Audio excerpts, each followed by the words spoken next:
Hi everybody, good morning. Today I am going to start tenses, formulas and helping verbs. వీటిని ఏ విధంగా మనం గుర్తుపెట్టుకోవాలి, తక్కువ టైంలో టెన్సెస్ మొత్తాన్ని మనం ఫార్ములాస్ అదే హెల్పింగ్ వర్బ్ ని గుర్తుపెట్టుకొని ఎలా నేర్చుకోవాలి ఈ వీడియోలో I'm going to explain.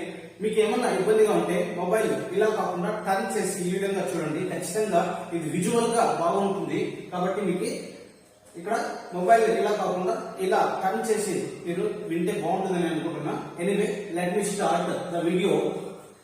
Kinds of tenses. Kinds of tenses మనకి టెన్సెస్ మూడు రకాలు ఉన్నాయి: present tense, past tense, future tense. Each tense can be divided into 4 parts. ఆ 4 అంటే మనకి టోటల్ గా 12 టెన్సెస్ అనేది ఉన్నాయి. ఆ 12 టెన్సెస్ ఏంటి, అదేవిధంగా మనకి వాటి యొక్క ఫార్ములాస్ ఏ విధంగా గుర్తుపెట్టుకోవాలి, మనము గుర్తుపెట్టుకోవాల్సిన ముఖ్యమైన అంశాలు ఏంటి ఇక్కడ నేను ఎక్స్ప్లెయిన్ చేస్తున్నాను. అదేవిధంగా మనకి హెల్పింగ్ వర్బ్స్ కి మనం ఏ సబ్జెక్ట్ వాడాలి, ఎలా మనం ఈజీగా గుర్తుపెట్టుకోవాలి, simple tricks I am going to explain to you. Let me start. Simple present tense, present continuous, present perfect, present perfect continuous tense. ఇవి ఈ 4 ప్రెజెంట్ టెన్స్ లో మనకి simple present, present continuous, present perfect, present perfect continuous అని మనకి present tense లో 4 ఉన్నాయి. అదే విధంగా పాస్ట్ లో చూసినట్లయితే పాస్ట్ టెన్స్ లో simple past, past continuous, past perfect, past perfect continuous. ఇక్కడ మీరు అబ్జర్వ్ చేయవలసింది ఇక్కడ simple present, simple past, present continuous, present past continuous, present perfect, past perfect, past perfect, present perfect continuous, past perfect continuous. Same method ఉంది కాబట్టి మనము గుర్తు పెట్టుకోవాల్సింది ఏది అంటే ఒక స్టెప్, ఒక ప్రాసెస్, ఒక మెథడ్ అనేది ఇంపార్టెంట్. కాబట్టి మనము వీటిని అబ్జర్వ్ చేస్తేనే మనకి ఏదైనా నేర్చుకోవచ్చు. కానీ బై హార్ట్ చేయడం లేకపోతే ఏదో ఒక గుడ్డెద్దు పోయి చెడులో పడినట్లు అలా చదవడం వల్ల మనకు నష్టమే. కానీ మనకు స్కిల్స్ కావాలి, టాలెంట్ కావాలి, ఇంటెలిజెంట్ కావాలి, క్లెవర్నెస్ కావాలి. అంతేగాని మనకి ఏదో కష్టపడితే ఏదైనా వస్తుంది అంటే అది తక్కువ టైంలో ఎక్కువ సాధించడం లేకపోతే ఒక ఇంటెలిజెంట్ స్టూడెంట్ గా ఉండడం అనేది కాదు. కాబట్టి మనము ఒక మెథడ్ అనేది మనం నేర్చుకోవాలి. అదేవిధంగా ఫ్యూచర్ చూడండి. Simple future, future continuous, future perfect, future perfect continuous. మీరు గుర్తుపెట్టుకోవాల్సింది simple present, simple past, simple future. Next present continuous, past continuous, past future continuous. ఈ విధంగా ఒక స్టెప్ బై స్టెప్ ఒక మెథడ్ అనేది ఉంటది. కాబట్టి ఇది కళ్ళు మూసుకొని 2-3 సార్లు అబ్జర్వ్ చేయండి. ఏది ఎలా వస్తున్నది, ఏ విధంగా మనము గుర్తు పెట్టుకుంటే ఈజీ మెథడ్ ఏది. We have to think. Let me start the formulas of each tense. Totally 12 are there. 12 tenses సంబంధించిన ఫార్ములాస్ ఏంటి now I am going to explain. Simple present tense. Simple present tense మన formula ఏంటి అంటే subject plus verb 1 plus object, subject plus verb 1 plus object. అదే విధంగా second formula కూడా ఉంది. Subject plus verb 1 plus SRES plus object. మనకు simple present tense లో మాత్రమే 2 ఫార్ములాస్ అనేది ఉంటాయి. కాబట్టి ఈ 2 గుర్తుపెట్టుకోండి. రెండింటిలోనూ V1 అనేది వస్తుంది. ఇక్కడ V1 ఉంది, ఇక్కడ కూడా V1 ఉంది. కానీ మన ఎక్స్ట్రాగా SRES అనేది యాడ్ అయి ఉంది. కాబట్టి subject plus verb 1 plus object, ఇక్కడ సబ్జెక్ట్ ప్లస్ వర్బ్ 1 ప్లస్ ఎక్స్ట్రాగా ఉండేది SRES plus object as usual. Next present continuous చూడండి. Subject plus is or am are are. Is గాని యామ్ గాని ఆర్ గాని ఒకటి మాత్రమే వాడతాము. Next verb 4 plus object. మనకి వర్బ్ 4 అనేది కంటిన్యూస్ లో వస్తుంది. కంటిన్యూస్ అంటేనే వర్బ్ 4 అనేది గుర్తుపెట్టుకోండి. కంటిన్యూస్ అంటే వర్బ్ 4 అనేది గుర్తుపెట్టుకోండి.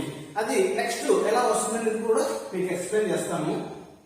Next present perfect. Present perfect లో subject plus have or has plus verb 3 plus object. అదే విధంగా only perfect, only perfect, perfect మన ఇక్కడ పర్ఫెక్ట్ కంటిన్యూస్ ఉంది. అలా కాకుండా ఓన్లీ పర్ఫెక్ట్ వస్తే మనకి ఇక్కడ వర్బ్ 3 రావాలి. వర్బ్ 3 రావాలి అనేది గుర్తుపెట్టుకోండి. నెక్స్ట్ ప్రెజెంట్ పర్ఫెక్ట్ కంటిన్యూస్ యొక్క ఫార్ములా చూడండి. Subject plus have or has plus been plus verb 4 plus object. అదేవిధంగా మీకు కంటిన్యూస్ అంటే వర్బ్ 4 అని చెప్పాను. ఇక్కడ కూడా పర్ఫెక్ట్ కంటిన్యూస్ అనేది ఉంది. పర్ఫెక్ట్ కంటిన్యూస్ అనేది వస్తే been plus verb 4.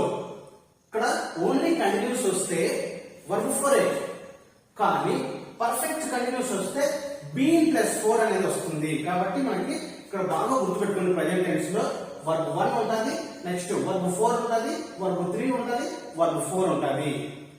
Verb 1, verb 4, verb 3, verb 4 ఈ విధంగా. అలాగే మీరు షార్ట్ కట్స్ లో గుర్తుపెట్టుకోండి. మనకి ప్రజెంట్ టెన్స్ లో వర్బ్ 1, వర్బ్ 4, వర్బ్ 3, వర్బ్ 4 ఈ విధంగా గుర్తుపెట్టుకోండి. మనం ఏదైనా సరే నేర్చుకోవడం అనేది ఒక మెథడ్. ఏ మెథడ్ మీకు ఈజీగా అనిపిస్తుంది ఆ మెథడ్ కోసమే నేను ఈ విధంగా మీకు టేబుల్ తయారు చేసి టెన్సెస్ ని అతి తక్కువ టైంలో ఎలా నేర్చుకోవాలని మీకు ఎక్స్ప్లెయిన్ చేస్తున్నాను. కాబట్టి మీకు టెన్సెస్ ఏమున్నాయి, వాటి ఫార్ములాస్ ఏంటి, వాటి హెల్పింగ్ వర్బ్స్ ఏంటి, అలాగే ఎగ్జాంపుల్స్ ఏంటి కూడా నెక్స్ట్ వీడియోలో చూద్దాం. వాటిని ఎలా వాడాలి ఇక్కడ చెప్పబోతున్నాను. నెక్స్ట్ సింపుల్ పాస్ట్ చూడండి. Subject plus verb 2 plus object. Simple past లో మనకి వర్బ్ 2 అనేది వస్తుంది. ఒక ఇంపార్టెంట్ థింగ్ ఏంటి అంటే ఈ మనకి సింపుల్ పాస్ట్ లో తప్పితే మళ్ళీ ఎక్కడే కానీ వర్బ్ 2 రాదు. ఓన్లీ వర్బ్ 2 అనేది టెన్సెస్ లో ఎక్కడ వస్తుందంటే అది సింపుల్ పాస్ట్ లోనే. అది సింపుల్ పాస్ట్ లో మాత్రమే వర్బ్ 2 అనేది వస్తుంది. ఇదివరకు చూసాం వర్బ్ 1, వర్బ్ 4, వర్బ్ 3, వర్బ్ 4 అని. కానీ పాస్ట్ టెన్స్ లోకి వచ్చారికి ఏమొస్తుంది మనకి ఒక ఇంపార్టెంట్ అంటే వర్బ్ 2. మళ్ళీ ఈ 12లో ఎక్కడే కానీ వర్బ్ 2 ఉండదు. వర్బ్ 2 ఉండేది అది సింపుల్ పాస్ట్ లో మాత్రమే. ఫార్ములా ఏంటి? Subject plus verb 2 plus object. Next past continuous. Past continuous అంటే వర్బ్ 4 అని చెప్పాలి. ఇదివరకే చూశారు ఇక్కడ. సో వర్బ్ 4 అంటే కంటిన్యూస్ కాబట్టి subject plus was or were plus verb 4 plus object. ఇక్కడ కంటిన్యూస్ అంటే వర్బ్ 4 అని గుర్తుపెట్టుకోండి. అలాగే విధంగా ఇక్కడ పర్ఫెక్ట్ కంటిన్యూస్ అంటే బీన్ ప్లస్ వర్బ్ 4. ఇక్కడ చూద్దాం. Next past perfect only perfect వస్తే వర్బ్ 3 అన్నాం. ఇక్కడ చూడండి, ఇక్కడ వర్బ్ 3 నే. ఏంటి? ప్రజెంట్ పర్ఫెక్ట్ లో వర్బ్ 3, పాస్ట్ పర్ఫెక్ట్ లో కూడా వర్బ్ 3 నే వచ్చింది, ఫ్యూచర్ పర్ఫెక్ట్ లో కూడా వర్బ్ 3 నే ఉంది. కాబట్టి మీరు ఏంటంటే ఒక మెథడ్ అనేది ఇంపార్టెంట్ చూద్దాం. అదేవిధంగా next past perfect subject plus have plus verb 3 plus object. ఇక్కడ చూడండి ప్రజెంట్ పర్ఫెక్ట్ లో హ్యావ్ హ్యాజ్ వచ్చింది. ఇక్కడ ఏమొచ్చింది? హ్యాడ్ అనేది వచ్చింది. హ్యావ్ హ్యాజ్ బదులు హ్యాడ్ అనేది తీసుకుంటున్నాం. సబ్జెక్ట్ ప్లస్ హ్యావ్ హ్యాజ్ బదులు హ్యాడ్ వచ్చింది. వర్బ్ 3 కామన్, ఆబ్జెక్ట్ కూడా కామన్. ఇక్కడ మనకి ఏ విధంగా వస్తున్నది ఏంటి ఫార్ములాస్ గుర్తు పెట్టుకోవడానికి ఇవి షార్ట్ కట్స్ అనుకోండి. షార్ట్ కట్స్ లేదా ఒక మెథడ్ అనుకోండి, ఒక ప్రాసెస్ అనుకోండి. ఏదైనా సరే మనం ఎలా గుర్తు పెట్టుకోవాలి, తక్కువ టైంలో ఎక్కువ ఎలా నేర్చుకోవాలంటే మనకి ఇంటెలిజెన్స్ కావాలి, ఒక మెథడ్ అంటూ కావాలి, క్లెవర్ కావాలి, బ్రిలియంట్, టాలెంటెడ్. ఇవన్నీ స్కిల్స్ ఉన్నప్పుడే మనం తక్కువ టైంలో ఎక్కువ నేర్చుకుంటాము. నెక్స్ట్ చూసినట్లయితే పాస్ట్ పర్ఫెక్ట్ కంటిన్యూస్. ఇక్కడ పాస్ట్ పర్ఫెక్ట్ కంటిన్యూస్ లో పర్ఫెక్ట్ కంటిన్యూస్ అంటే బీన్ ప్లస్ బిఫోర్ అన్నా. ఇక్కడ ఫార్ములా చూడండి. Subject plus had been plus verb 4 plus object. పైన ఉన్నదే జస్ట్ మారింది, బీన్ వచ్చింది, బిఫోర్ వచ్చింది. కాబట్టి ఇక్కడ మనం ఫార్ములాస్ ఒక్కసారి అబ్జర్వ్ చేయండి ఏది ఎలా వస్తున్నది. నెక్స్ట్ సింపుల్ ఫ్యూచర్ చూడండి. Subject plus will or shall plus V1 plus object. ఇక్కడ మొదట్లో V1 వచ్చింది, దీంట్లో సింపుల్ ప్రెజెంట్ టెన్స్ లో V1 వచ్చింది. అదే విధంగా సింపుల్ ఫ్యూచర్ లో కూడా V1 నే. కానీ అక్కడ మనకి just subject plus V1 plus object ఉంది. ఇక్కడ subject plus will or shall, will కానీ లేదా షల్ కానీ ఏదో ఒకటి ఉంటుంది ప్లస్ V1 అనేది ఇక్కడ వచ్చింది, ఇక్కడ కూడా వచ్చింది. అంటే మనకు సింపుల్ ప్రెజెంట్ టెన్స్ లో V1, అదేవిధంగా సింపుల్ ఫ్యూచర్ టెన్స్ లో కూడా V1 నే. మళ్ళీ ఎక్కడ V1 చూద్దామంటే ఎక్కడ కనపడదు. V2 అనేది సింపుల్ పాస్ట్ లో, V1 అనేది మనకు సింపుల్ ప్రెజెంట్ టెన్స్ లో, అదేవిధంగా సింపుల్ ఫ్యూచర్ లో కూడా వస్తుంది. అది V1 అయితే రెండింటిలో, V2 అంటే ఒక్క దాంట్లో మాత్రమే వస్తుంది. అదేవిధంగా ఫ్యూచర్ కంటిన్యూస్ అంటే V4. Subject plus will or shall plus be plus V4 plus object. ఇక్కడ ఎక్స్ట్రా ఏం వచ్చిందంటే బి అనేది వచ్చింది. సేమ్ ఈ రెండు అబ్జర్వ్ చేసినట్లయితే ఎక్స్ట్రాగా బి వచ్చింది. ఇక్కడ V1 బదులు V4 వచ్చింది, ఎందుకంటే ఇది కంటిన్యూస్ కాబట్టి. నెక్స్ట్ చూడండి next future perfect. Future perfect లో subject plus will or shall plus have plus verb 3 plus subject. Perfect అంటేనే వర్బ్ 3. ఇక్కడైనా చూడండి వర్బ్ 3. పాస్ట్ పర్ఫెక్ట్ లో కూడా వర్బ్ 3, ఫ్యూచర్ పర్ఫెక్ట్ లో కూడా ప్రజెంట్ పర్ఫెక్ట్ లో కూడా వర్బ్ 3 గానే వచ్చింది. కాబట్టి ఓన్లీ అది ప్రజెంట్ పర్ఫెక్ట్ గానీ పాస్ట్ పర్ఫెక్ట్ గానీ ఫ్యూచర్ పర్ఫెక్ట్ గానీ ఓన్లీ పర్ఫెక్ట్ వరకే ఉంటే అది మనం వర్బ్ 3 అని గమనించాలి.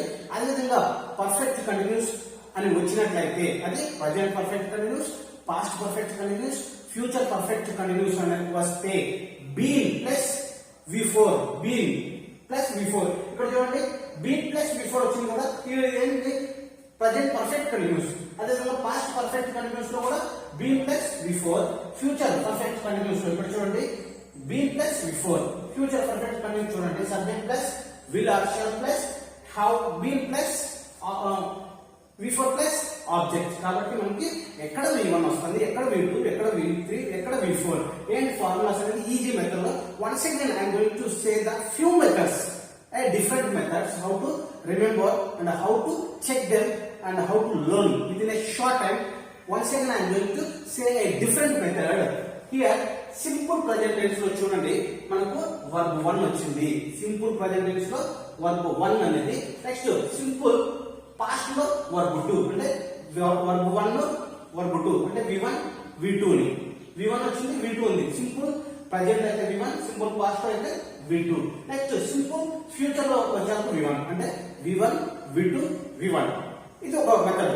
మనకు ఒక ఫార్ములా లాగా గుర్తుపెట్టుకోవచ్చు. ఏంటి V1 అంటే సింపుల్ ప్రెజెంట్ టెన్స్ లో V1, సింపుల్ పాస్ట్ లో V2, సింపుల్ ఫ్యూచర్ లో V1. అదే విధంగా next present continuous V4, past continuous V4, future continuous V4.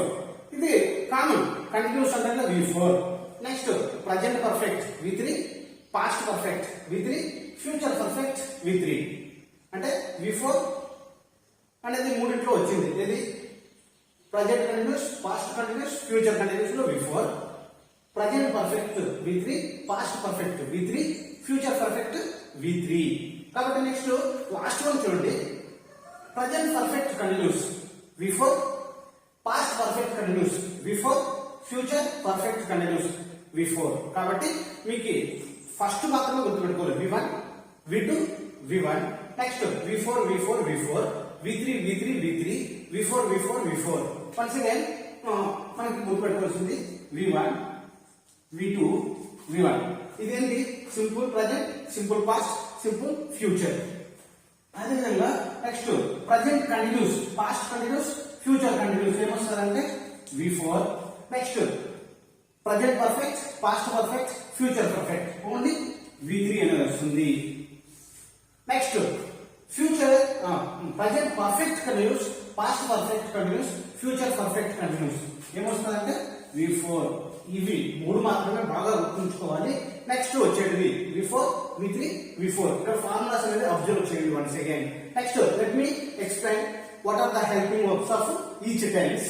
మనకి సింపుల్ ప్రజెంట్ టెన్స్ లో మనం చూసినట్లయితే subject plus V1 plus object కి మనకు డూ అండ్ డస్ అనేది helping verbs. Do helping verb, అదే విధంగా డస్ అనేది helping verb. Do used to I, we, you, they. Next does used to he, she, it, noun. He, she, it, noun ఇవి మాత్రమే hidden అనేది. ఈ రెండు hidden helping verbs అంటాం. అంటే అవి మనకి ఫార్ములాస్ లో కనపడవు కానీ అవి లోపల దాగి ఉంటాయి. ఎప్పుడైతే మనం ట్రాన్స్లేట్ చేస్తామో అప్పుడు మాత్రమే ఇవి వెలుగులోకి వస్తాయి. అవి ఏంటి ఎగ్జాంపుల్స్ అనేది నెక్స్ట్ క్లాస్ లో మనము చూద్దాం. నెక్స్ట్ ప్రజెంట్ కంటిన్యూస్ చూడండి మనకి ఈజ్, యామ్, ఆర్ అనేది helping verbs. Is used to he, she, it, noun. Next am only I am అనేది గుర్తుంచుకోవాలి. Next are we are, you are, they are. ఈ విధంగా మనకి హెల్పింగ్ వర్బ్స్ అనేది ఆల్రెడీ ఇక్కడే ఉన్నాయి. వీటిని బై హార్ట్ చేయవలసిన అవసరం లేదు, అందుకు నేర్చుకోవాల్సిన అవసరం లేదు. మన ఫార్ములాలోనే ఉన్నాయి. Is he, she, it, noun. Am only I, are we are, you are, they are. Next మనకి ఇక్కడ కూడా అంతే హ్యావ్, హ్యాజ్ అనేది ఉన్నాయి. ఇక్కడ హ్యావ్ రావాలి. హ్యావ్, హ్యాజ్ అనేది మనకి ఇది ఒక ఫార్ములాస్ చూసుకోండి. ఇక్కడ హ్యావ్ రావాలి. Subject plus have plus has subject, ఇక్కడ have I use has he she it noun కాబట్టి ఇవి ఫార్ములాస్.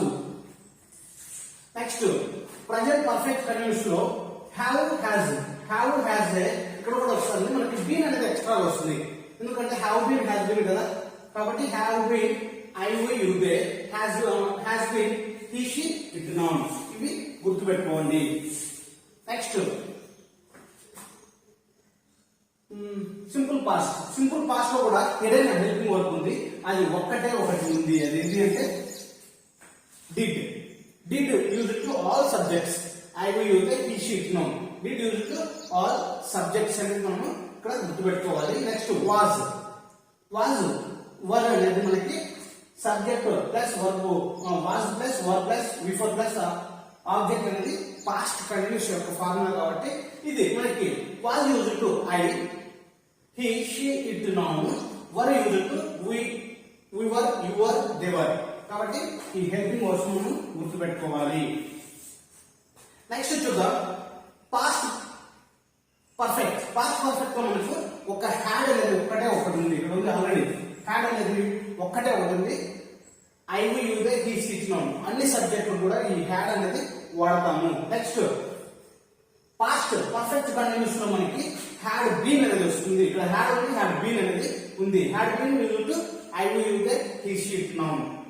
నెక్స్ట్ సింపుల్ ఫ్యూచర్ లో మనకి విల్ ఉంది షల్ ఉంది, ఇక్కడే ఉన్నాయి.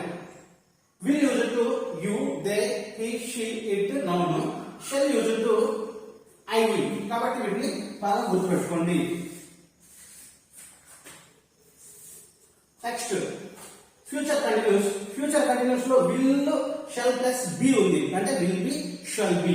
Will be use to you they he she it noun, shall use to shall be use to I will. I will కూడా వాడవచ్చు, సో కానీ ఇక్కడ పర్టికులర్ గా I am going to explain. Next future perfect subject plus will or shall plus have, అంటే will have shall have. Will have అనేది చూడండి, ఇక్కడ will have you they he she it noun and shall have used to I will. ఇవి helping verbs మనం గుర్తుంచుకోవచ్చు. Next last one will or shall plus have been, అంటే will have been shall have been. will have been used to you they he she it noun, shall have been I will. కాబట్టి వీటి యొక్క formulas ఏంటి, helping verbs. ఏ విధంగా మనము ఒక sentence తయారు చేయాలా, తక్కువ టైంలో ఫార్ములాస్ టెన్సెస్ ఎలా గుర్తుపెట్టుకోవాలా, it is the best example I think.